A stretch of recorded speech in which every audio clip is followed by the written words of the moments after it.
తిరుమల ఆలయం అని కూడా పిలువబడే లార్డ్ వెంకటేశ్వర స్వామి ఆలయం హిందూ దేవుడు విష్ణువు యొక్క అవతారమైన వెంకటేశ్వర స్వామికి అంకితం చేయబడిన ప్రసిద్ధ హిందూ దేవాలయం. ఆలయం మరియు దాని ప్రాముఖ్యత గురించి ఇక్కడ కొన్ని ముఖ్యమైన అంశాలు ఉన్నాయి. 1. స్థానం. ఈ ఆలయం భారతదేశంలోని ఆంధ్రప్రదేశ్ రాష్ట్రంలోని తిరుమల కొండ పట్టణంలో ఉంది. ఇది శేషాచలం శ్రేణిలో భాగమైన తిరుమల కొండలపై ఉంది. 2. చరిత్ర.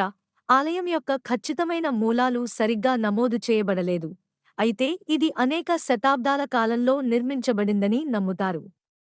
ఈ ఆలయం చరిత్రలో అనేక పునర్నిర్మాణాలు మరియు విస్తరణలకు గురైంది. 3. ముఖ్యత. ఈ ఆలయం హిందువులకు అత్యంత ముఖ్యమైన తీర్థయాత్రలలో ఒకటి మరియు దీనిని తరచుగా 7 కొండల దేవాలయం గా సూచిస్తారు. ఆలయాన్ని సందర్శించడం మరియు వెంకటేశ్వరుని ఆశీర్వాదం పొందడం ద్వారా శ్రేయస్సు, ఆనందం మరియు ఆధ్యాత్మిక సాఫల్యం లభిస్తుందని నమ్ముతారు. 4. ఆర్కిటెక్చర్. ఆలయ సముదాయం ఒక నిర్మాణ అద్భుతం.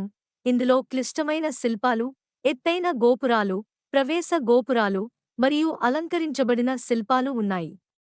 ప్రధాన దేవత లార్డ్ వెంకటేశ్వరుడు గర్భగృహ అని పిలువబడే లోపలి గర్భగుడిలో ప్రతిష్ఠించబడ్డాడు. 5. తీర్థయాత్ర. ఈ ఆలయానికి ప్రపంచం నలుమూలల నుండి, ముఖ్యంగా బ్రహ్మోత్సవం మరియు వైకుంఠ ఏకాదశి వంటి పండుగల సమయంలో లక్షలాది మంది యాత్రికులు వస్తుంటారు.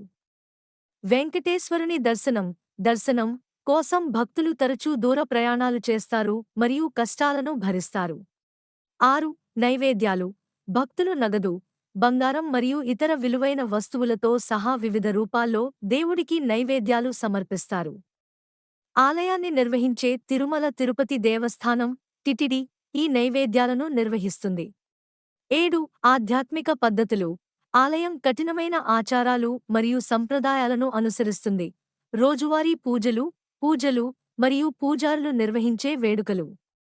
భక్తులు ఆలయ ప్రదక్షిణ మరియు ప్రార్థనలు మరియు శ్లోకాలు అందించడం వంటి పద్ధతులలో కూడా నిమగ్నమై ఉంటారు. మొత్తం మీద లార్డ్ వెంకటేశ్వర స్వామి ఆలయం హిందువులకు అపారమైన మతపరమైన మరియు సాంస్కృతిక ప్రాముఖ్యతను కలిగి ఉంది మరియు ఇది విష్ణువు యొక్క పవిత్రమైన నివాసంగా గౌరవించబడుతుంది.